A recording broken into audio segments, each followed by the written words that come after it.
Bonsoir à tous. Merci de nous rejoindre sur CamNews 24 Télévision. Nous comptons avoir un peu plus de force pour vous servir ce soir. Cela dit, nous parlerons des violences dans les stades de football au Cameroun, notamment avec la Ligue de football professionnelle. Avec cette question fondamentale, la Ligue peut-elle maîtriser les différentes violences qui se déroulent dans certains stades de la République du Cameroun, Unisport de Bafang ou alors le stade Gaston Gandui de Bafang, celui de Bafoussam, Bamenda et même celui bien sûr de Banganté, j'allais dire, sont sur la menace de la suspension au niveau de la commission d'homologation et de discipline de la Ligue de football professionnelle du Cameroun. Il est donc question de savoir quels sont les moyens que détiennent la Ligue de football pro pour pouvoir juguler ce phénomène qui ternit et salit l'image du football camerounais. En deuxième partie, nous allons parler de la CAN féminine avec Philemon Yang qui était à Limbe après Yaoundé où il a visité les différentes infrastructures sportives qui vont accueillir les rencontres de la CAN féminine au mois de novembre 2016 au Cameroun. Voilà les deux sujets fondamentaux de cette édition. Merci d'avoir choisi CamNews 24 Télévision. Nous vous retrouvons juste après cette légère transition.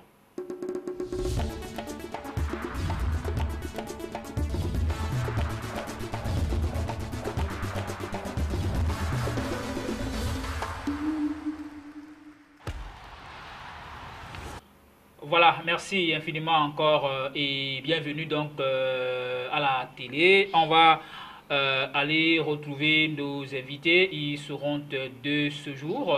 C'est pratiquement le meilleur chacun à leur poste si on peut s'exprimer ainsi. On va commencer par notre gauche, mais à la droite de votre petit écran. Il est manager sportif très proche des clubs de football de Ligue 1 au Cameroun, raison pour laquelle nous l'avons convié sur ce plateau. Fumba Tadja, merci encore d'avoir accepté notre invitation. Bonjour, bonsoir monsieur. Bonsoir Michel Ateba, bonsoir copanélistes, bonsoir aux téléspectateurs. Je préfère la casquette de commissaire des matchs ou administrateur de football parce que il est vrai auparavant j'ai été directeur sportif dans beaucoup de clubs. Maintenant j'ai passé d'un camp. Je suis plus en collaboration avec la Ligue professionnelle et avec la Fédération camerounaise de football où j'ai été admis après concours comme commissaire des matchs et on officie. C'est une étape. Donc, ça va, le commissariat? Non, ça va. La programmation, ça va? Parce qu'on se plaint beaucoup à ce niveau. Il y a certains commissaires qui se plaignent de ne pas être programmés. On parle, n'est-ce pas, d'une programmation à la Ligue de foot, à la 6-4-2. Vous, ça va? Vous êtes assez programmé? Vous êtes régulièrement programmé? C'est bon? Je pense que pour la première année, j'ai déjà fait au moins un match. Donc, il y a des gens qui ont fait 3-4 ans, n'ont même pas encore fait un match. Donc, ça veut dire qu'il y a un problème, sans doute. Maintenant, c'est à la discussion du secrétariat général. D'accord. Madame Pauline Thérèse Mangele, Noé Richepin est le rédacteur en chef de l'hebdomadaire, non pas de l'hebdomadaire, je crois, du magazine sportif, voilà, Europe Afrique Magazine. Noé, bonjour, bonsoir. Bonjour Michel Ateba, bonjour à vos nombreux téléspectateurs. Je rappelle juste que vous êtes en ce moment, on va dire quoi, vous êtes en pleine préparation de votre future publication. Ce n'est peut-être pas vous demander trop si on pouvait avoir une ou deux grandes lignes de ce grand magazine de sport en Afrique, oui. Europe Afrique Foot, c'est le magazine de l'heure. On essaye de donner le meilleur de nous-mêmes pour apporter des infos de terrain, mais surtout les performances des Africains de par le monde entier à nos compatriotes qui sont autant au Cameroun que dans l'Afrique tout entière. Actuellement, effectivement, nous sommes en train de mettre la touche finale au numéro qui sortira dans quelques jours. En tête d'affiche, c'est plus un secret pour personne, Toko Ekambi, qui est devenu l'une des attractions du football camerounais, que certains ou d'aucuns découvrent aujourd'hui. C'est à donner au jeu, il nous a ouvert ses portes, il va parler à tous les Camerounais, donc j'invite les uns et les autres le moment venu à pouvoir lier. Je préfère m'arrêter là, mais il y a un autre sujet qui sera quand même traité dans le magazine, qui est celui de la Ligue professionnelle du Cameroun, la Ligue 1 notamment, avec ce qu'on a appelé l'entrejeu, ce décryptage de l'entrejeu. Quels sont les 6 meilleurs milieux de terrain au Cameroun? Et je crois que c'est une enquête intéressante. On a donné la parole à des entraîneurs, on a donné la parole à des analystes de football, on a même donné la parole à certains joueurs. Et c'est surprenant et très intéressant ce que vous allez découvrir dans le magazine. D'accord. On rappelle juste que Toko Ekambi est sociétaire de Sochaux. C'est une équipe de Ligue 2. Peut-être qu'il il est passé depuis oui. en Ligue 1. Il joue au Esco Angers. Ah, bon. Il était à Sochaux. Effectivement. D'accord. Ça veut dire que le Mercato l'a emporté, c'est ça? Son talent. Très bien, il fallait bien qu'on le dise. Pas mal de Camerounais qui n'est-ce pas excellent en ce moment en termes de mercato, notamment le jeune Kevin Nkoudou qui était en visite médicale, je préfère le dire ainsi, du côté de Tottenham. C'est en Angleterre. Clinton J qui est annoncé à Marseille, même si ce n'est pas encore fait. Bref, le mercato des Camerounais. Peut-être que dans les prochaines éditions, on fera un dossier complet sur cette actualité. Messieurs, ouvrons rapidement par un petit sujet d'actualité. Foumbata Dia, je commence avec vous. C'est les 32e de finale de la Coupe du Cameroun de football. Nous l'avons appris hier. Les combinaisons ont été tirées et là, quelques affiches qui retiennent notre attention, notamment le duel des clubs de Ligue 1. Canon Yon Sport Academy, par exemple, le Canon qui se porte très mal en ce moment, 14e, à quelques pas seulement de la zone de relégation. Yon Sport qui se porte relativement bien, 3e, je crois, en championnat. Union Sportive de Douala qui pourrait rencontrer le vainqueur Unisport de Bafang Maritime FC et puis Ding APGS de Fou. Si on s'arrêtait seulement à ces 3 combinaisons, on peut dire que les 32e de finale, au moins 2 ou alors 3 grosses têtes de Ligue 1 pourraient rester en 32e ou alors au 32e de finale. C'est effectif de constater qu'au moins 2 ou 3 clubs. Ou alors les 3 vont passer, pourquoi pas. Bon, au moins 2 ou 3 peuvent rester. Oui, tout à fait. Donc, maintenant, c'est là la raison pour laquelle de poser certaines propositions à la Fédération camerounaise de football, parce que j'ai officié comme commissaire des matchs au 64e de finale, mais il y a un problème sérieux. Dans les 64e de finale, on a constaté au moins 14 absences et notamment 14 forfaits après homologation des matchs. On a constaté au moins 14 forfaits. Donc je ne voyais pas l'intérêt de programmer 64 matchs alors qu'on devait avoir au moins 14 forfaits. Donc ça veut dire qu'effectivement... On rappelle juste que 64 matchs, c'est pratiquement le double en termes de clubs qui prennent part. Oui, ça fait 128, ça fait 128 clubs. Merci. Et ça fait 64 rencontres. Merci. Donc ça veut dire que si vous avez 64 rencontres et 128 clubs, vous avez près de 14 clubs absents. Tout à fait. Et ce n'est pas une bonne chose. On n'a pas eu la raison des absences. On a parlé d'une pénurie, d'une sécheresse financière et que la FECAFOOT ne financerait pas la coupe du mois. On n'a pas, je ne sais pas comment ça se passe puisqu'on n'a pas assez d'informations là-dessus. Vous qui êtes commissaire, je m'excuse de vous couper, mais comment ça se passe le recrutement dans le financement? Est-ce les clubs qui s'autofinancent ou alors C'est après le tirage des 64e, ça a été très clair. Donc c'est des clubs qui prennent en charge les déplacements et les hébergements.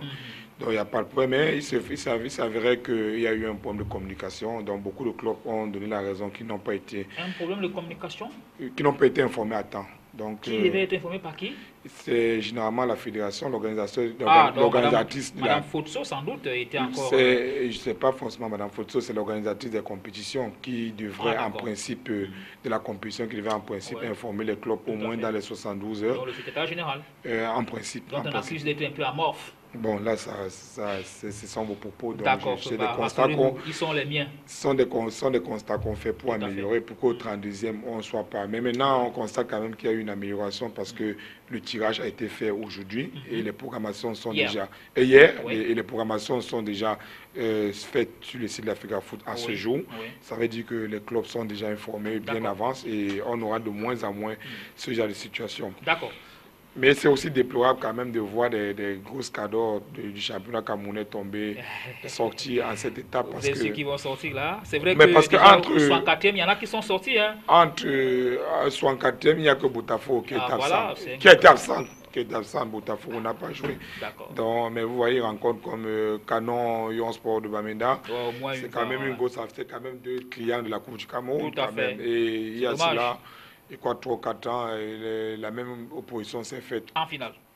avant la finale, et même, je crois, au 8e ou au 16e, Canon avait retiré. Yon Sport avait retiré Canon parti au but, quelque chose comme ça. D'accord. Donc, Yon Sport habitué à ce niveau de Ok. rencontrer des grosses primes de ce championnat. D'accord. Alors, Noé, on a beaucoup tiré. Bon, peut-être pas tiré, mais on a quand même fait la remarque qu'au 64e de finale, tel que le relevait Feu Bataja, il y a eu des clubs qui sont, on va dire, sortis. Non, il y a eu des clubs voilà, qui n'ont pas honoré cette étape-là. Beaucoup ont parlé, n'est-ce pas, des problèmes financiers. Vous êtes par exemple dans l'extrême nord, vous devez venir jouer une rencontre, c'est pas Yaoundé ou à Douala ou à Bafoussam, vous n'avez pas d'argent, vous êtes un club amateur. Alors, est-ce qu'il ne fallait pas peut-être qu'on joue, je sais pas, au niveau des 64e, qu'on tamise d'abord, on commence par jouer dans les régions avant de retrouver peut-être, je sais pas, une certaine étape ou une élite pour pouvoir, je sais pas, je pose juste la question, Noé, pour vous, comment est-ce que vous auriez souhaité que cette Coupe du Cameroun commence, par exemple? Est-ce que commencer par les 64e de finale avec tout le monde dans le même tamis, dans le même paquet, c'est pas beaucoup pour des clubs moins nantis qui n'ont pas d'argent asséché financièrement? Non, je pense déjà, Michel Ateba, qu'il faudrait peut-être prendre ce problème sur un autre angle. J'entends par là le fait que ne perdez pas de vue que la messe du football est dite souvent au Cameroun lors de la finale de la Coupe du Cameroun, où tous les sportifs ceux qui sont couronnés ont la possibilité d'être comme ça en communion avec non seulement l'ensemble du mouvement sportif camerounais, mais aussi du chef de l'État. Ça fait que, je crois, c'est ce qui a poussé déjà d'un. La FECAFOOT a passé de 32e à la 64e, au 64e, quoi, parce qu'on voulait élargir effectivement la base pour pouvoir amener le plus grand nombre de clubs à jouer à la Coupe du Cameroun. C'est bien d'élargir, mais c'est quoi les mesures Maintenant, il y a autre chose. Je pense que c'est un engagement entre les clubs et leur instance fêtière. Ce qui veut dire qu'aucun club n'est contraint à y participer. Il faut être demandeur, sauf si je me trompe, Femba peut-être il va me corriger tout à l'heure. Je pense qu'il faut être demandeur pour qu'on vous programme. Maintenant, il peut s'avérer que lors de votre programmation, qu'il y ait des contingences qui rentrent en jeu qu'on n'avait pas prévues. Parce qu'ici, le fait qu'on n'ait pas de stades homologués pour certains clubs, d'autres sont des centres de formation, d'autres sont des écoles de formation, on est obligé de jouer en terrain neutre parce que c'est la Coupe du Cameroun. Et ils ont appelé ça terrain médian. Non, terrain neutre. Terrain neutre Bon, ou médian. Bon, disons, okay. Bon médian, maintenant, Non, on neutre, peut aller neutre, voir. d'accord. On peut aller voir. Neutre. Non, au niveau du règlement des compétitions, C'est c'est neutre. terrain neutre. D'accord, je retire le mot. Neutre. Voilà. Donc à partir de là, il y aura toujours ces désagréments. Qu'autant peut bien attendre chez lui et accueillir ses adversaires. Mais je ne suis pas sûr que Ouragan de l'Homme aura la même possibilité. Dans quel stade, par exemple? Donc, je crois que, partant de là, je dis, le club est demandeur. Moi, je suis sûr que c'est ça le cas. Sauf que si le club est demandeur et que le moment arrivé d'aller jouer, le club n'a pas la possibilité d'y aller. Oui, c'est pourquoi et là, qu'est-ce qu'on fait? Non, notamment le cas de ces 14 nouvelle... ou 15 clubs qui ont fait défection. La formulation dont vous avez... Qu'est-ce qu'on fait d'eux? On les sanctionne ou alors on les laisse comme ça? Non, je ne pense pas qu'on sanctionne. Non, il y a les sanctions. Puisqu'ils ont, ils ont souscrit, entre guillemets, donc forcément... Effectivement, c'est pourquoi je dis, s'ils ont pris l'engagement dès le départ, exact, qu'on les programme, ils doivent être sanctionnés. Voilà. Parce que ce n'est pas à la fédération de prendre en charge. Vous n'allez pas... Moi, au Cameroun, quand même, il y a quelque chose de formidable. Pourquoi tout le monde crée son club et s'attend à ce qu'on vienne l'aider? Ailleurs, on peut reparler peut-être des problèmes de la Ligue tout à l'heure, mais ailleurs, vous savez bien qu'il y a tout un organe, par exemple en France, qui est là pour contrôler quel est le budget qui vous engage quand vous venez pour jouer une compétition. C'est la même chose. Donc, je crois qu'il faudrait que l'on cesse. Je préfère encore que les gens prennent des prétextes, par exemple, du fait comme Femba le disait tout à l'heure, parce qu'on n'a peut-être pas eu l'information à temps, on n'a pas pu voyager, et peut-être qu'on peut être reprogrammé. Ou alors qu'il y a eu des dysfonctionnements dans la programmation entre la Ligue et la Fédération, Parce qu'il faut bien le dire, c'est la Fédération camerounaise de football qui a en sa charge la Coupe du Cameroun. Personne n'a dit le contraire. Oui, la Ligue aurait pu avoir sa coupe qui était la coupe de la Ligue, qui aurait à ce moment-là engagé les clubs professionnels. Et même la Super Coupe. Et même la Super Coupe. Pour le moment, ça reste encore sous forme de projet à la Ligue de football aujourd'hui, du Cameroun. chacune de ces instances a sa programmation, a ses programmes. Donc, si les plannings ne sont pas unifiés, ne sont pas synthétisés, ne sont pas harmonisés, on aura toujours ce type de soucis. Voilà, on retient juste que c'est lancé au niveau des 32e de finale. Nous aurons l'occasion de vous informer. Femba, vous voulez ajouter rapidement quelque chose? Non, je voulais peut-être sur les clubs qui doivent être suspendus ou pas? Non, je voulais juste dire que le règlement est clair. Lorsque vous êtes programmé et vous ne venez pas, on constate l'absence, vous êtes sanctionné, vous avez des amendes à payer. Maintenant, si vous ne voulez pas prendre part à la compétition et que vous avez été affilié pour la compétition, vous devez saisir le secrétariat général de la Fédération camerounaise de football au moins dans les 15 jours avant le match et désister votre programmation. D'accord. Ce que beaucoup de clubs n'ont pas fait, donc ils vont payer des amendes. Très bien. Alors, rapidement, en 2 minutes peut-être, pourquoi pas les Jeux Olympiques qui débutent le 3 août prochain à Rio, c'est au Brésil, Noé.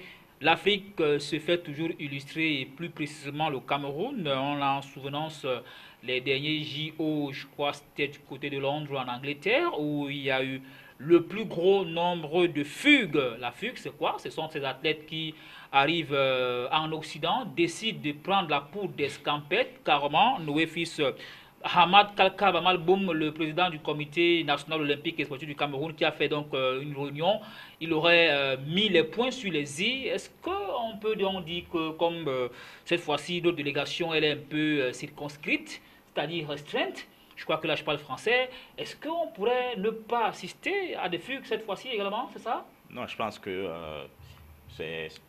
tout dépend de l'état d'esprit et de chaque athlète et des visées qu'il peut avoir. Donc je pense qu'on pourrait donner tous les conseils possibles, on pourrait mettre tout ce qu'il faut comme garde-fou, mais si du moment où l'athlète est préparé ou s'est préparé à partir, parce qu'ils ne le font pas souvent partant de rien, ils ont quand même des aides sur place ou alors des personnes qui les... Parfois même c'est dans les délégations, hein, les membres de la délégation qui participent.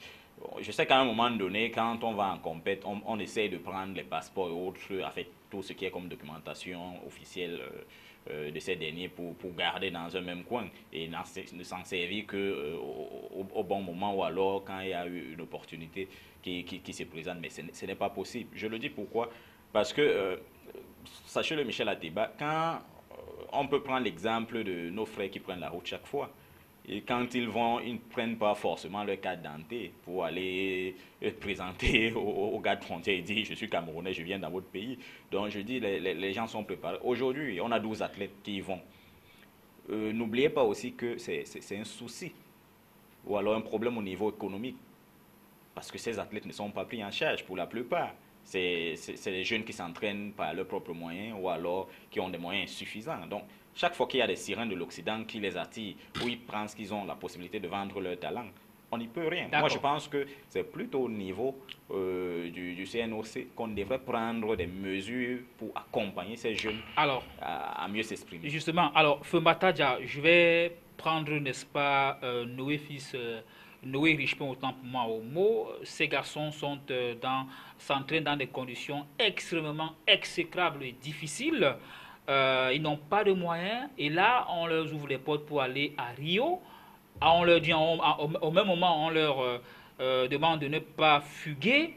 Est-ce que c'est pas ouvrir une porte et penser qu'on la ferme alors que on sait pertinemment que voilà, ils iront du côté de l'Occident ou alors aux Amériques, puisque nous parlons, n'est-ce pas, du Rio qui est aux Amériques latines. En Amérique latine, tant pour moi, là c'est le Brésil.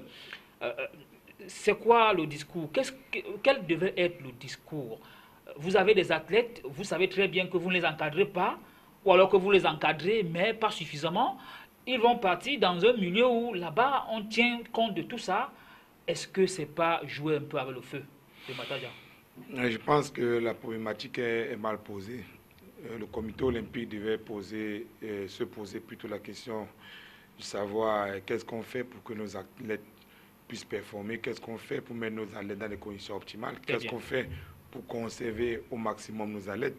C'est la même question qui se pose au niveau du football et le football est en train de chercher à résoudre ce problème en créant des infrastructures par exemple, en voulant financer le football, en cherchant à venir avec les annonceurs.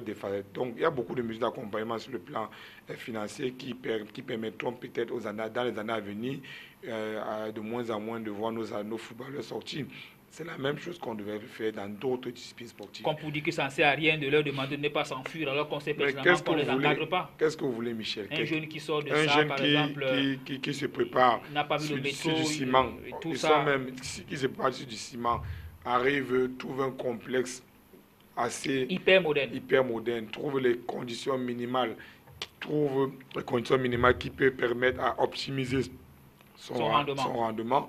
Il serait tenté et à côté de cela, il a de quoi nourrir sa famille parce qu'au Cameroun, quand une personne réussit, c'est au moins 50 personnes qui sont greffées derrière ces personnes de façon directe ou indirecte. Donc, vous voyez qu'un enfant d'une famille qui peut, de par son talent, de par son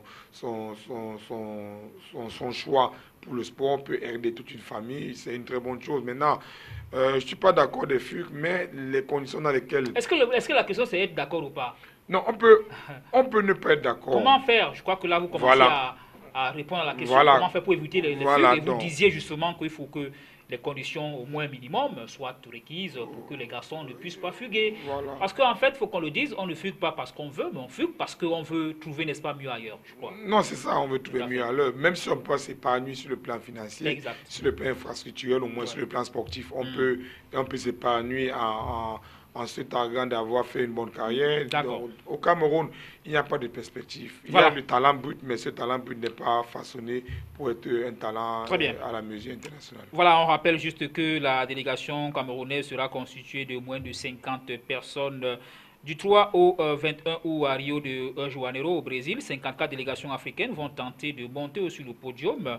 On rappelle que le tour des chances du continent, voilà, pratiquement plusieurs médailles qui seront mises en jeu pour les différentes délégations. 206 délégations africaines, 306 épreuves. La bataille sera rude à Rio, nous dit, n'est-ce pas, nos confrères de Jeune Afrique et Économie. On rappelle également que l'Afrique a le plus grand contingent avec 54 nations. Voilà ce qu'on pouvait dire en termes de sujets d'actualité. On va parler à présent des violences dans les stades de football au Cameroun. Mais avant, on va vous proposer de regarder cet élément qui revient sur la 27e journée avec UMS de Lome qui continue à creuser l'écart avec 53 points. Le club de la région du Mungo est pratiquement certain, je dis bien certain, d'engranger un titre historique cette année, c'est-à-dire remporter le championnat de football du Cameroun. L'élément va suivre, juste derrière, on revient pour le débat.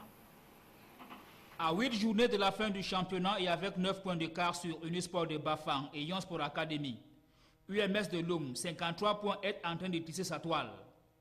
Le club du département du Mungo, vainqueur de la dernière Coupe du Cameroun de football, veut sans doute écrire son nom dans l'histoire du championnat professionnel camerounais. Dimanche, et face à Lyon blessé de Futuni, l'équipe du département du Mungo, malgré le score étiqueté de but à 0, a une fois de plus affiché clairement ses ambitions. En 27 journées, les Bleus, couleurs qu'ils abordent fièrement, alignent 20 sorties sans défaite.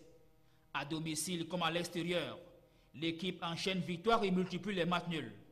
La défaite, son président n'aime pas entendre parler. À Lome, staff technique et joueurs ne jouent que par la victoire. Un challenge que tout un département attend. Au soir de la 35e journée, UMS de Lome champion, dirigeants et joueurs caressent le rêve à 8 journées de la fin du championnat. Voilà, UMS de Lome qui compte donc 53 points à quelques 7 journées. Rappelons-le, puisque la 27e journée s'est disputée. Il ne reste que 7 maigres journées. Alors, 30 secondes, messieurs, juste pour vous prononcer autant que moi au niveau du classement. Noé, UMS, vers le sac, peut-on dire, c'est ça? Oui, parce que UMS quand même est constant depuis le début du championnat. 20 journées sans défaite. Ouais, je pense que le discours, enfin, le rêve de l'honorable Pierre Kwemo va peut-être se réaliser. Mais il faut aussi dire que ce club-là... L'honorable maire. Oui, l'honorable maire, comme vous voulez. De Bafang. Il faut dire quand même que ce club est constant dans la performance et les résultats, parce que c'est quand même le récent champion du Cameroun, la Coupe du Cameroun, et qui là aujourd'hui est en passe de devenir champion du Cameroun en rapportant son tout premier championnat. Et c'est un club, comme vous l'avez dit, qui depuis un bon nombre de journées ne perd plus, qui va gagner chez les adversaires, qui met la pression à tous les poursuivants. Et surtout, Coton, qui est souvent le moteur du championnat, est très en panne. Ce n'est que normal parce que Union, Yosa, New Star sont à peu près comme, je dirais, des canards boiteux qui n'arrivent pas à accrocher le leader depuis la 20e journée. Je rappelle juste que Yosa est 3e également, avec le même nombre de points que Coton Sport de Garoua. Union est 4e, New Star 5e. Le deuxième, depuis le week-end dernier, s'appelle Unisport de Bafang, grâce à leur victoire, 1-0. Alors, Femba... Coton en moins match. Oui, Coton encore un match. Alors, Femba Tadja, rapidement, on va peut-être s'intéresser à un club que vous n'aimez peut-être pas, le Canon Sportif de Yaoundé, qui est 14e, qui quitte de la 9e place à la 23e. Pour la 14e journée à la 27e journée, il y a quelques pas seulement de la zone de relégation, ça ne va plus dans le Canon Sportif de Yaoundé, dont l'entraîneur annonce une sortie fracassante en cas de défaite pour à la 28e journée. Le Canon est en train de sombrer, Femba Tadja. Vous pouvez dire un mot là-dessus, c'est possible? Pourquoi je n'aime pas le Canon? Moi, je n'ai rien contre les équipes. J'ai dit peut-être. Non, j'aime toutes les équipes, hein, puisqu'on a appelé à travailler. Vous êtes donc un amoureux de toutes les équipes? Oh, oui, on aime toutes ces équipes parce qu'on a appelé à coopérer, à travailler avec toutes ces équipes. Maintenant, s'il y a des choses qu'on peut décrire ou il y a des observations, des critiques, c'est pour l'amélioration de ces clubs. On a fait des critiques pour UMS. Voilà, UMS, après notre passage, a été vainqueur de la Coupe et a été champion. Donc, le Canon, juste pour mettre un mot, je pense que le Canon n'est pas encore actualisé, c'est ce que je peux dire. Ça veut dire quoi, Canon n'est pas encore actualisé? Puisque le Canon... Ils ne sont pas up-to-date, ils ne sont pas là. Non, actualisé veut dire que les méthodes, j'ai dit, de gestion des clubs ne peuvent plus être les mêmes. Les équipes dites de tradition, de canton, mythique, tout ce qu'on dit là, doivent passer à aux nouvelles méthodes, aux nouvelles normes de gestion et comprendre qu'on peut ne pas être forcément issu de la famille Ateba et gérer le Canon, parce qu'il y a toujours ces problèmes. Pas Michel Ateba, hein. Non, oui, peut-être pas Michel. Donc, fait la différence. Donc, on a affaire à ce niveau, à ce moment, on a affaire aux professionnels. Vous voyez, par exemple, Paris Saint-Germain, ce ne sont pas les Parisiens qui gèrent Paris Saint-Germain. Regardez Marseille, regardez tous les grands clubs du monde. À un moment, on est obligé à s'ouvrir. On est dans un monde planétaire. Et tant que Canon ne va pas s'ouvrir, et s'ouvrir franchement, Canon va toujours souffrir. Regardez un peu l'histoire de Canon, regardez sur le plan technique, regardez sur le plan administratif. Canon a un peu un essoufflement. Et si ces différents manquements ne sont pas corrigés, on ne serait pas surpris de revoir encore Canon bagarrer pour ne pas descendre, ce qui est devenu l'affaire de Canon depuis au moins 5 saisons. Chaque année, Canon est bagarre pour ne pas descendre. La délégation, voulez-vous dire. Bagarre contre la délégation. Vous avez vu l'année dernière, nul n'était l'histoire de Fofo, entre guillemets. Canon ne serait plus en Ligue 1 cette année. Donc, chaque année, il y a les mêmes problèmes. L'année d'avant, l'année passée, les années précédentes, il y a toujours ça. Ça veut dire qu'au fond, il y a un problème. Mais il faudrait quand même louer les idées et les initiatives de Jules Denis Onana, qui est venu avec de très très bonnes idées, avec de très bons projets. Entre guillemets. Pour le moment, ça ne marche pas, puisque le club est en train de plonger. Mais oui, les joueurs n'ont pas de salaire, les entraîneurs n'ont pas de salaire.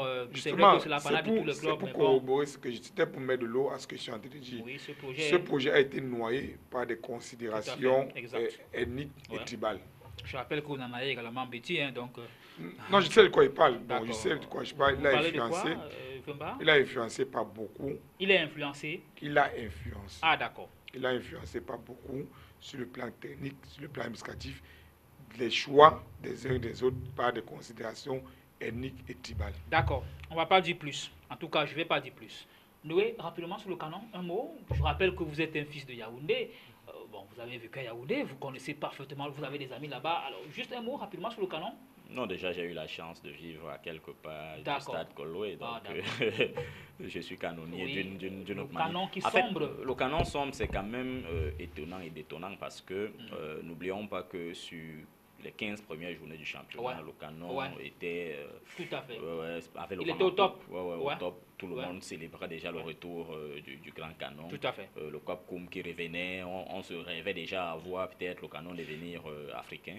Et j'ai personnellement supervisé certains jeunes qui étaient à Soleil Academy, que vous avez présenté ici dans votre émission, je crois, et qui sont dans cette équipe, qui ont emmené un certain souffle. Mais malheureusement, effectivement, comme le disait Fumba, depuis un temps, on les aperçoit plus. Et j'ai eu la chance ou la malchance d'avoir encore connu des jeunes il y a 2 ans, alors que les Soleil Niassa étaient là, et qui ont connu encore les mêmes histoires avec la Tangana et autres, qui avaient fait tout un clan quoi, pour faire des joueurs Bétia à part et les autres joueurs de l'autre côté. Ouh là là. Donc je crois qu'aujourd'hui, le canon a besoin de la maturité d'esprit, d'une nouvelle gestion. De s'ouvrir au monde. Tout à fait. De ne pas rester campé dans des positions ancestrales. Bien entendu, je pense, puisqu'aujourd'hui, c'est pourquoi la Ligue insiste et insistera toujours, même si j'ai lu quelque part que avant la fin du mois, le canon aura une société, on dit, l'élection sur le 28. Société commerciale en fait, pour gérer la structure professionnelle du club. Donc, espérons qu'on aura une autre image que celle. Très bien. Voilà, messieurs, parlons à présent des violences dans les stades, si vous le voulez bien rapidement. Alors, Bafang, Bafoussam, Bamenda, Bangante, d'aucuns citent Douala un tout petit peu. Alors, ces stades-là seraient-ils des foyers de haute violence? Fumba Tadja, vous qui sillonnez les stades au quotidien, pour ne pas dire tous les dimanches, que se passe-t-il? On a vu des actes de barbarisme relevant d'une autre époque où un président de club, par exemple, quitte de la tribune, va boxer un joueur, pratiquement pas un joueur, un supporter, ou des supporters qui molestent les joueurs de Coton Sport de Garoua à la fin d'une rencontre entre Unisport et Coton. Alors, c'est quoi cette histoire de barbarisme dans les stades, la plupart des stades de la région de l'Ouest, sans discrimination, sans tribalisme, je préfère le dire ainsi, mais ce sont les faits, ils sont irréfutables, bon, pas incommensurables, mais irréfutables. Matadja, qu'est-ce qu'on peut dire là-dessus? Je pense que le problème principal, c'est un problème d'éducation. Okay? Il faut éduquer les spectateurs, il faut éduquer les téléspectateurs, il faut éduquer tous ceux qui tournent autour du foot, c'est-à-dire les administrateurs, les journalistes, les acteurs principaux, les entraîneurs, les joueurs. Donc, il faut éduquer. Tant que la Ligue, c'est là où je vais un peu tirer les oreilles de la Ligue, il faudrait que la Ligue essaie de faire des campagnes d'éducation au niveau des masses. Il faudrait qu'on essaie d'expliquer les lois de jeu. Parce que tout part des mauvaises interprétations des lois de jeu des spectateurs, des mauvaises interprétations des lois de jeu des acteurs même, que ce soit les entraîneurs, que ce soit des joueurs, et tout dégénère et on arrive à ce niveau. Vous allez, par exemple, les lois de jeu évoluent. Lorsque vous n'êtes pas au courant de l'évolution des lois de jeu, vous allez peut-être croire que les officiels, les arbitres, ont mal interprété la loi alors qu'ils ont bien interprété. Et directement, toute la masse va s'enchaîner contre les officiels et les spectateurs vont entrer en jeu aussi.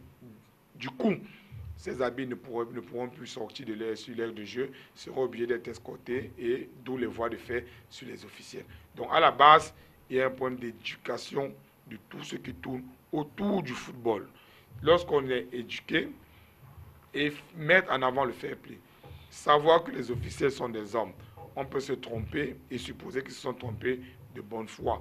Et lorsqu'on s'est trompé, ce n'est pas en jetant des cailloux, en jetant des projectiles sur ces individus qu'on aura forcément réparation du préjudice causé. Très bien. Donc, tant que la Ligue ou la Fédération ne va pas éduquer tous ceux qui tournent autour du foot, on aura davantage ce genre de réaction. Deuxième chose, Michel, pour terminer, ce problème d'infrastructure.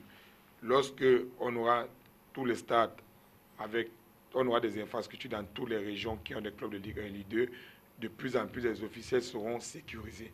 Et si vous parlez si les infrastructures sont faites, ça veut dire que les services de sécurité vont mieux faire le travail. Parce que sécuriser les officiels dans un stade comme Baganté, Bafan, Bamenda, c'est quasiment très très difficile. Alors que lorsque vous avez des infrastructures adéquates, vous pouvez facilement sécuriser les officiels, même s'il y a un débordement des spectateurs ou des hommes qui tournent autour du football. D'accord. Oui, c'est parce que justement, Feu Bataja a bien fait d'aborder le sujet de on va dire quoi, le volet sur la sécurité. J'allais poser la question comment faire pour mieux éduquer. C'est vrai, on peut éduquer, on peut, je sais pas, organiser des campagnes d'éducation, mais lorsque les stades ne sont pas protégés, ne sont pas équipés, ne sont pas en sécurité, est-ce que c'est pas ouvrir la porte, demander à ce que les gens n'y entrent pas? Non, mais déjà, je crois que nous n'avons pas les infrastructures pour jouer un football professionnel. Aujourd'hui, tout le monde voit dans quel type d'infrastructure nous jouons. On a quelques stades, là. Oui, mais c'est... Pardon, Bafoussam. Non, je pense que... Non, oui, c'est des stades qui viennent d'être mis en fonctionnement. Donc, on ne peut pas encore les compter comme étant des stades dans l'engrenage de la violence. Aujourd'hui, et moi, je voulais juste un peu revenir pour dire que ce n'est pas un phénomène récent. Moi, depuis 2005 que je suis notre championnat, avant même qu'il ne soit professionnel, je peux vous dire que des violences, on en a connu. Et heureusement, c'est encore les mêmes clubs et les mêmes stades dont vous citez qui sont toujours revenus quand on fait des recherches en termes de violence. Il faut juste préciser que ce sont les faits. Oui, non. Faut pas qu'on depuis 2005, et Coton est l'une des victimes de ces clubs-là partout. Pas seulement Coton. Non, je veux dire Coton. Carrément le doigt là autour d'une demi-finale, pratiquement. Voilà, les joueurs on a dansé le Kungango stade, donc ça fait tabac. Mais oui, je me rappelle cette histoire. À la fin, il n'y a eu rien. Oui, donc voilà, donc je crois que il faut casser ce monopole. Fumba parlait d'éducation, moi je parlerai de sensibilisation parce que c'est les masses, on ne peut pas les éduquer toutes ensemble, il faut les sensibiliser. La sensibilisation, puisque c'est des associations qui sont censées avoir des membres, puisque les supporters doivent être des membres de ces associations, c'est aux associations d'éduquer leurs membres. Donc, c'est à la Ligue de sensibiliser ceux qui président à ces associations-là. J'ai parlé même d'éducation aussi, Noé, excuse-moi de te couper, parce que on a constaté que, moi j'étais commissaire des matchs, on a constaté que beaucoup même d'entraîneurs, des acteurs directs ne maîtrisent pas le règlement, les lois du jeu. Donc, vous voyez, de par les surfaces techniques des entraîneurs, ça ne devrait pas être le cas. En principe. Dès qu'on entre dans le football, on doit être à même de maîtriser les lois de jeu, quel que soit le niveau dans lequel on intervient dans le football. On doit être capable de maîtriser ces lois et d'être capable de les manipuler à tout moment. D'accord, donc on ne maîtrise pas les lois. Donc oui, je rappelle juste qu'elles sont 17, ce n'est pas aussi évident peut-être, mais bon, non, on peut prendre... lorsqu'on a choisi un métier, on doit apprendre les rouages de ce métier. Mais si je peux reprendre la parole. Allez-y. Donc, juste une parenthèse, même les acteurs principaux sont souvent ignorants des lois de jeu. C'est pour ça qu'il parlait d'éducation. D'accord, très bien. Mais je suis d'accord, j'ai dit qu'il faut sensibiliser, mais avec des stratifications quand même. Donc, on ne peut pas aller globalement et pouvoir le faire, on n'arrivera jamais. Il y a des millions et des millions, effectivement, et on n'aura pas les ça mêmes. peut être en langue locale, ça peut être en français, en anglais. Comme on veut. Voilà, comme on veut. Pourvu que les gens comprennent. Et il y a plein de radios communautaires. Tout à fait, exact. Surtout à l'Ouest Cameroun, il y a des radios communautaires. Bon, je revenais tantôt pour dire, en termes de solutions, je crois déjà qu'il faut avoir des infrastructures. On n'est pas encore au niveau des solutions, je vous en prie, parce qu'on n'a même pas encore abordé, comment dirais-je, que peut faire la Ligue pour pouvoir juguler le phénomène, par exemple. Peut-être je vous pose la question en anticipant, alors, pour peut-être aborder le... Parce que je crois dans l'engrenage, la Ligue peut faire quoi pour juguler cela? Si ça existe depuis, maintenant qu'elle est là, en tant que Ligue de foot pro, que peut-elle faire pour éradiquer, peut-être, je ne sais pas trop, juguler ça peut se passer comment pour vous? On ne peut juguler qu'en apportant des solutions, Michel Ateba. C'est pourquoi je suis bien obligé de parler des solutions. Puisque tout à l'heure, il était question de parler du volet sécurité. Tout à fait. Donc, j'en revenais pour dire, tout est lié à l'infrastructure qu'on utilise lors d'un match de football. Vous voyez bien, il y a dans certains stades où il y a des grilles qui sont là, dans certains stades où il y a des stades qu'on utilise, dans certains stades où c'est une barrière de sécurité qui oppose les spectateurs à ceux qui font le spectacle, dont les joueurs sur le stade et les autres acteurs. Donc, je crois qu'aujourd'hui, tant qu'on n'a pas des stades, comme Femba le disait, où on peut mettre rapidement en sécurité tous les officiels, ça sera difficile parce que dans une petite ville comme Loum, mis à part le fait que vous faites venir une compagnie peut-être de gendarmerie ou alors... Parfois c'est mixte. Hein. Ça n'arrive pas parce militaire, policier... je ne pense pas que Loum ait un si grand détachement. À côté du match, il y a d'autres. Il y a des biens et des personnes à sécuriser. Sauf que le stade de Loum est est bien sécurisé justement. Oui, effectivement. Il est clôturé, il y a une bonne clôture, il y a du grillage, bref. Il faut en arriver là. Maintenant, les violences, on les connaît partout. Même dans les foyers de violence, les foyers. Non, je veux dire globalement. Dans le football, on a vu même durant l'Euro, on a vu qu'on peut avoir des violences même hors des stades. Pour le moment, comme on peut même en avoir dans les stades. Pour le moment, nous sommes dans les stades. Lors du match de la Croatie et de l'Autriche, on a vu des violences dans les stades. Et c'était même des supporters d'une équipe qui menait, qui ont commencé à être violents. Donc non, c'était pour dire qu'il est très simple d'apporter, de dire on a des solutions. Mais est-ce que la Ligue a en main le pouvoir? Parce que c'est pas les infrastructures n'appartiennent pas à la Ligue. Non, c'est la Ligue qui organise. Maintenant, la Ligue organise. Elle organise, donc la Ligue peut donc juguler. Quand vous dites la Ligue peut juguler, en prenant je demande comment peut-elle juguler? Qu'est-ce qui se passe? C'est simple. Ailleurs, comme nous voyons souvent faire, le préfet d'une région, d'un département, peut prendre un arrêté interdisant des supporters de telle équipe. Quand vous dites ailleurs, vous parlez de quel... Au Cameroun, toujours? Non, la France qui me parle plus. Où on vous dit souvent, les supporters de Marseille n'iront peut-être pas jouer à Nantes. Oui, je vous en prie. Nous sommes dans le stade. Ailleurs, je vous en prie, vous n'allez pas la parole. Non, c'est pour dire qu'il faut anticiper. Ailleurs, c'est pas la police. Allez-y, oui. Michel Ateba, on parle d'anticipation. Puisque vous parlez de juguler, c'est qui veut dire que le phénomène est déjà connu. On sait déjà que comment peut-on faire pour le maîtriser? Quand on va déjà jouer au stade Gaston Gadu, de Guenac, on sait déjà à quoi s'attendre. Au cas où si ça ne va pas, on peut faire en sorte que soit on évite à ce que, parce qu'aujourd'hui, on a l'impression qu'il n'y a que sur les officiels que ça en prend le public. Mais non. Et même sur les joueurs. Les joueurs et souvent même le public adverse, les dirigeants. Donc, il faut à un moment donné commencer déjà à identifier les fauteurs de troubles. Parce qu'aujourd'hui, à Douala, par exemple, il y a des grands noms qui circulent dans les radios. Tel appartient à telle équipe. On sait bien ce qui mène souvent comme histoire tout autour des matchs. Personne ne prend des mesures pour interdire ces personnes de stade. Personne ne prend des mesures pour faire en sorte que certains supporters ne viennent pas dans les stades en masse, parce que ça peut se faire.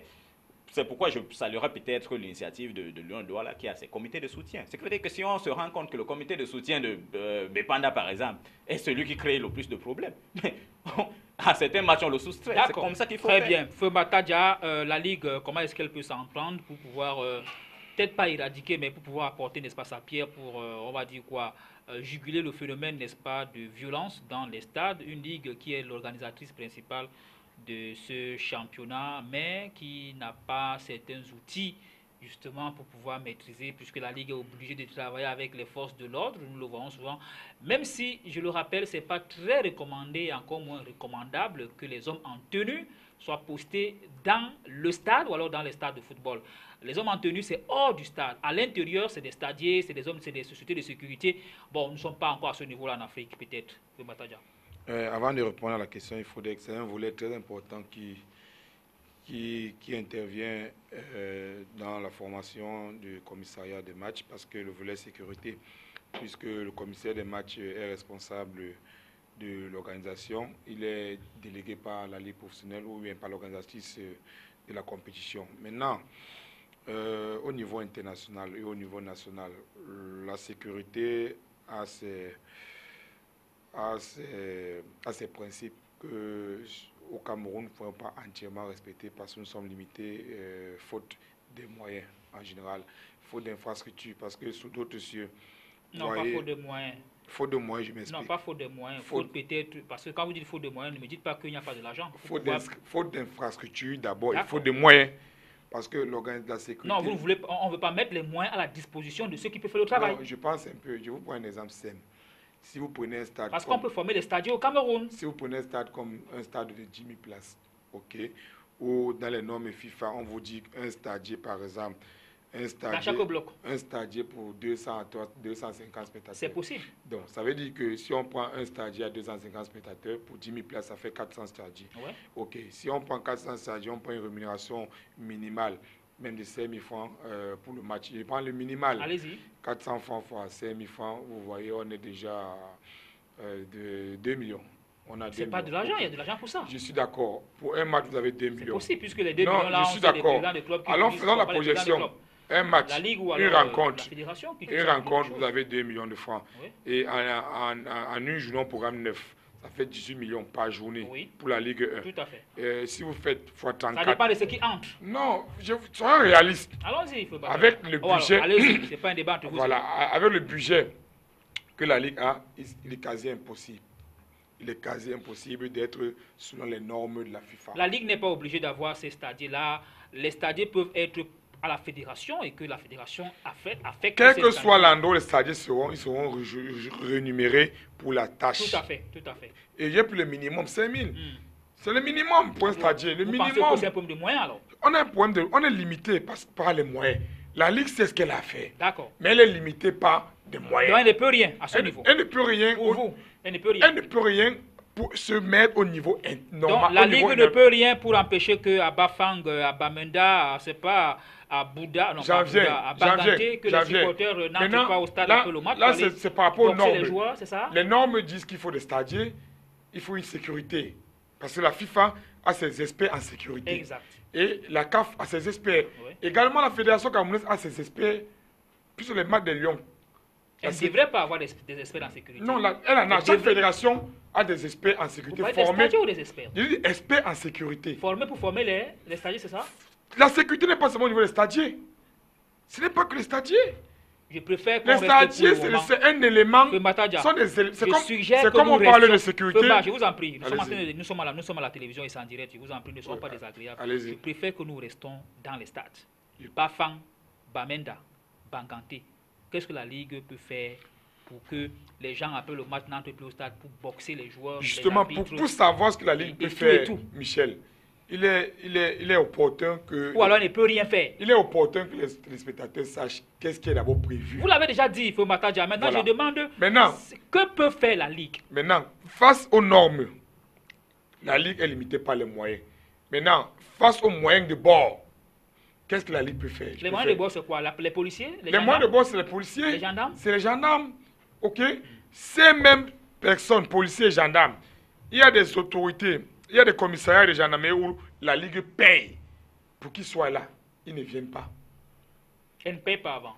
Elle paye avant. On paye après. Non, elle paye même avant. Les essais du stade. Non, elle paye avant. Je vous dis une chose. Comment ça se passe? Non, là-bas c'est un détail, je vous dis bien. Ah, vous dites qu'on paye avant pour que les policiers viennent? On paye avant pour que les autorités, la sécurité.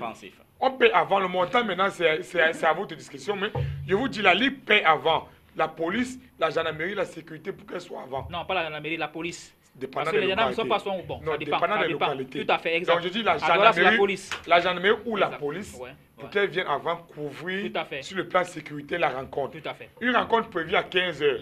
Normalement, la police doit être là au moins 3 heures avant. Exact. Parce qu'on ouvre les portes 3 heures. C'est le cas à Douala. Bon, c'est là où on ouvre les portes 3 heures avant. Mais vous voyez les policiers ou les gendarmes qui arrivent après le match. Oui, c'est des cas isolés, Non, c'est pour vous montrer les difficultés que peut rencontrer la Ligue. D'accord. La Ligue déploie des moyens qui versent à différentes unités de sécurité compétentes, mais à un moment, il y a un problème de collaboration. D'accord. Ces gens n'arrivent pas. Attends. Merci, monsieur. Maintenant, plus loin. Allons-y rapidement. Plus loin. Oui. Lorsque ces autorités arrivent, c'est pour ça qu'on les demande d'être présents à la réunion technique. Puisqu'elles n'ont pas fait la réunion technique, elles sont plus de coups par rapport à certaines situations. Vous voyez un peu, il y a un cas de voie de fait sur les officiels. Elle ne sait pas s'y prendre. Parce que ces choses se préparent à la réunion technique. Si vous êtes absent à la réunion technique, comment vous allez vous y prendre lorsqu'il y aura des cas en plein match? Donc il faudrait que on tire un peu, sur la présence effective et à temps au niveau de la sécurité. D'accord.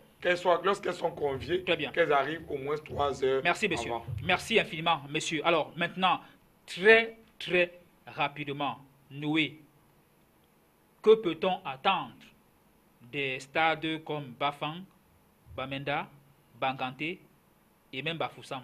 C'est-à-dire que maintenant que les faits sont là, je rappelle rapidement que les gens ont été molestés dans certains. Alors, il y a une commission d'homologation de la Ligue. C'est vrai qu'on nous a appris, nous avons appris en semaine que la commission est en train de travailler. Noé, doit-on s'attendre à ce qu'on puisse suspendre ces stades-là? Peut-être, je ne sais pas.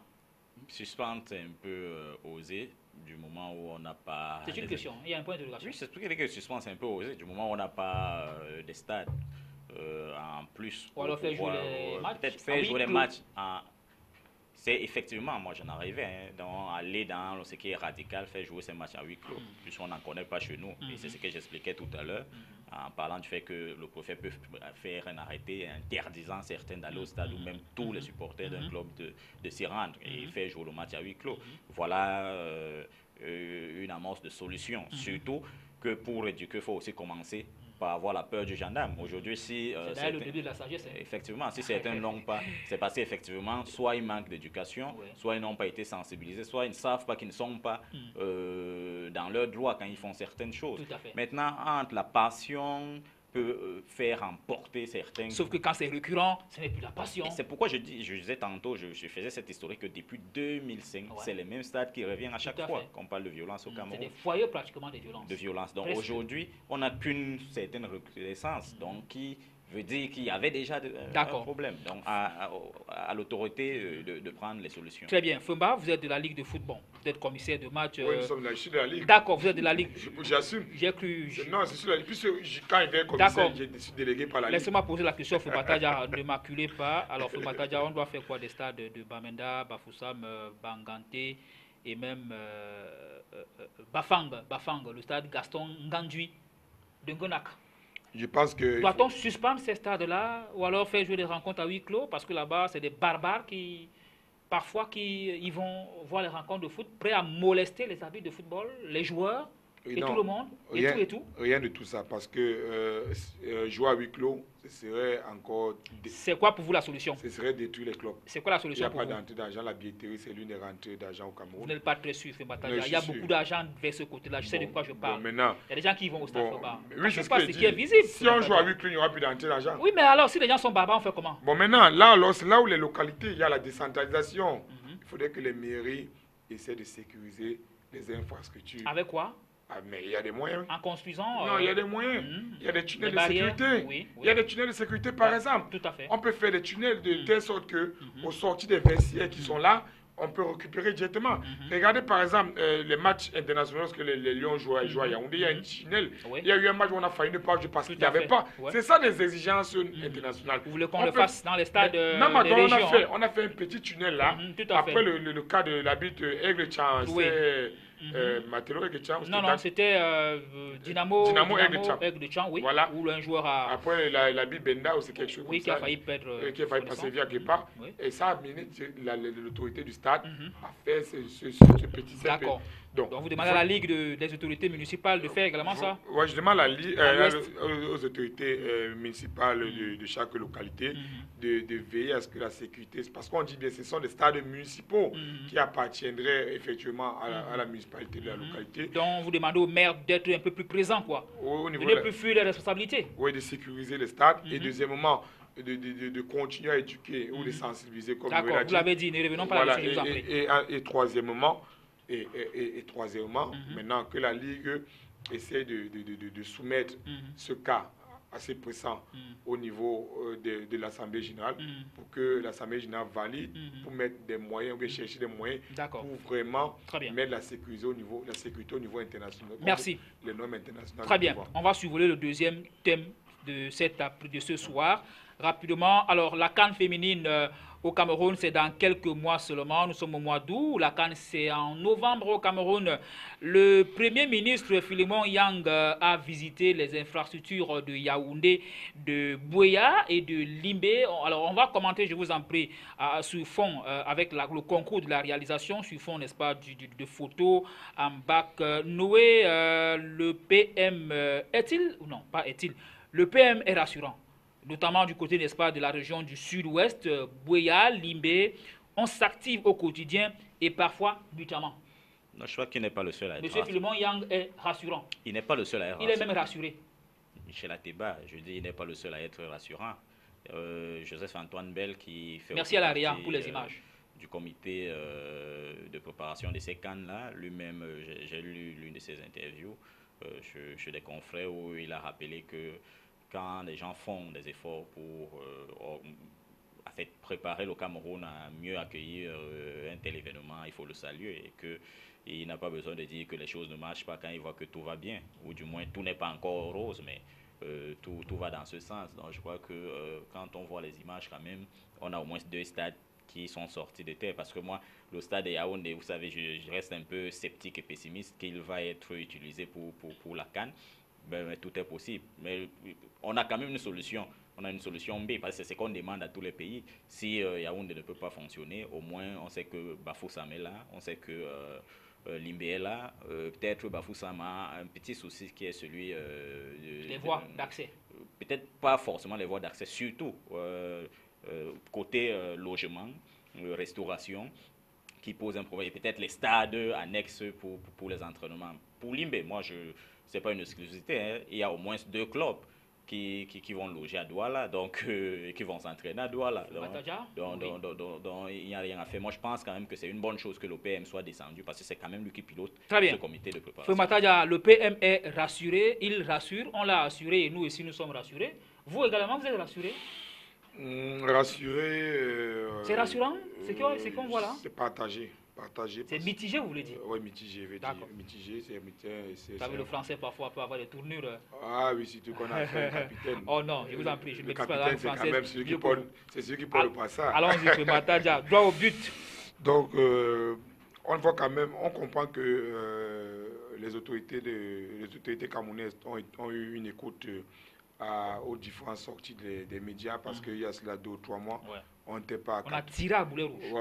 On est passé de 40% à 87%. C'est parce qu'on était inquiet. Voilà, donc je dis bravo à la presse, parce qu'on est passé quand même de 40, 45. Les gens ont commencé à travailler, non seulement en journée, mais dans la nuit également. Ok, là on voit des travaux nocturnes. On voit quand même des choses qui sont en train de sortir. Ouais. Maintenant, sur les infrastructures, je ne suis pas trop inquiet. Mon problème, c'est l'organisation. Tout à fait, général. Là, on est hyper en retard sur le plan marketing. On a moins 4, hein. Sur le plan marketing, par exemple. C'est vrai que les choses se préparent. On n'a pas le logo. Pas encore, mais le concours est déjà lancé, donc bien. Non, on est en retard. Le logo de l'Euro a été connu 2, 3, 4 avant. Là, nous sommes dans une compétition mineure. Là, c'est la CAN féminine. Le logo de la CAN féminine au Niger a été connu 14 mois avant. D'accord. Donc, on est en retard. On n'a pas le logo, on n'a pas de mascotte, on n'a pas l'hymne. Ce sont des éléments sur lesquels on s'appuie, c'est des supports sur lesquels on s'appuie. On rappelle juste que tous ces éléments-là sont en train d'être mis en place. Mais comment est-ce qu'on va... C'est en cours. Comment est-ce qu'on va vendre l'événement, Michel? Est-ce qu'on vend un événement le jour de l'événement? Là, vous avez raison. Voilà, sur le plan marketing, je dis... Cette question-là, c'est vrai que vous ne devez pas me la poser. Vous devez la poser à M. Bidoupak, qui est le ministre des Sports. Donc là, sur le plan infrastructurel, on sera à l'heure. Ça, c'est clair. Quel que soit on pourrait être à l'heure. Bon, on a vu au Brésil, on a joué avec les coups de pelle. On a vu parfois on jouait les coups de pelle. On sera à l'heure. Maintenant, est-ce qu'on va rentabiliser après l'événement? Je prie à la réalisation de continuer à nous faire défiler les images. Voilà, est-ce qu'on va rentabiliser après l'événement? Qu'est-ce qu'on gagne derrière ces compétitions? On va gagner sur le point infrastructurel. Mais à côté de cela, on devait être à ce niveau, avoir l'emblème, avoir le logo, avoir l'hymne, pour pouvoir véhiculer déjà les messages, pour communiquer, pour pouvoir faire comprendre pour attirer l'engouement, l'assentiment. Un annonceur va communiquer ce qu'est support. Imaginez un annonceur professionnel, vous lui donnez des supports. Vous lui donnez des supports sur lesquels il va communiquer à quelques jours de l'événement. Mais peut-être que ça a commencé puisqu'il y a un scénographe et même il y a un scénographe et un spécialiste en une spécialiste en communication, il faut qu'on parle français sur ce en plateau, qui ont été recrutés, je ne vous coupe pas Bataja, pour pouvoir mettre peut-être tout ça en place. Mais on n'a pas encore le choix de ce que va porter sur ce que va porter cette compétition. D'accord. Donc, tant qu'on n'a pas ces éléments... La réalité est que... Rapidement, La réalité est que le championnat d'Afrique féminin que le Cameroun organise n'est qu'un texte, n'est que un essai. Un test. Oui, pour la CAN 2019 au Cameroun. Donc, je crois que on l'a pris avec légèreté. C'est pourquoi aujourd'hui nous voyons... Très bien. Conclusion, je vous en prie, 10 secondes, conclusion. Conclusion, Fembata, la conclusion pour la CAN féminine, je vous en prie. Rassureux et rassurant. Bon, on va la jouer comme on joue souvent les Coupes du Cameroun. Voilà. Messieurs, nous vous prions d'être un peu plus forts avant de regarder ces images. C'est notre collègue Romuald Yachen qui nous a quittés brutalement samedi dernier. Vous pouvez le constater, l'émotion reste encore vive et pendante au sein d'Équateur Media Group Cam News 24 Télévision. Romuald Yachen était l'une des chevilles ouvrières de cette émission et de la plupart des émissions de la télévision à Cam News 24 Télévision, sans toutefois me répéter. On vous propose de regarder ces éléments qui ont été tournés par nos collaborateurs. Yo estaba bien por un tiempo, volviendo a sonreír. Luego anoche te vi, tu mano me tocó y el saludo de tu voz. Te hablé muy bien y tú, sin saber que he estado llorando por tu amor, llorando por tu amor. Luego de tu adiós sentí todo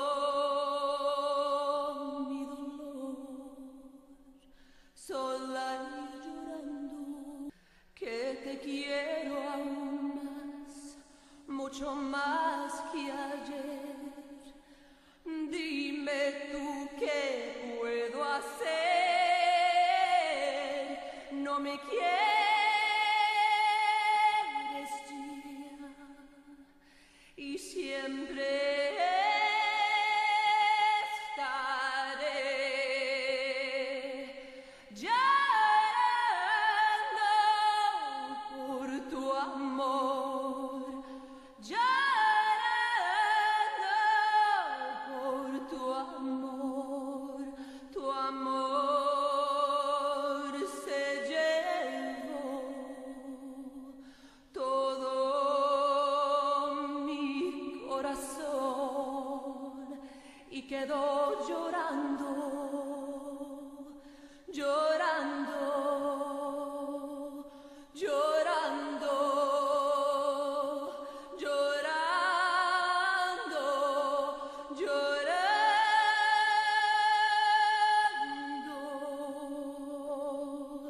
llorando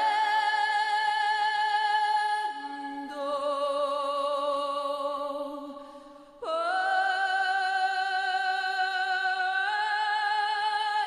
tu amor.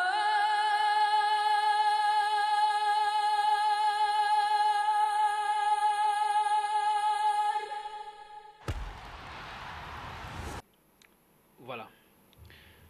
Merci infiniment, Noé, d'avoir accepté notre invitation ce soir. C'est moi qui vous remercie. C'est vrai que nous sortons avec cette note triste. Je perds mon latin. Nous étions amis aussi sur Facebook. Et lorsque j'apprends son décès, j'étais profondément effondré parce que j'ai pu lire votre message. Vous veniez de discuter avec lui, je pense, 1h30 avant. Et c'est regrettable qu'il soit mort aussi brutalement par cette électrocution. Merci infiniment, Femba, d'avoir accepté Je vais juste dire à l'équipe de Cam News et à sa famille de rester assez fort. C'est le chemin de tout le monde et nous-mêmes on arrive. C'est assez douloureux. Voilà, on va juste rappeler que Romuald était le chef du service montage à Cam News 24 Télévision. Bonjour, bonsoir.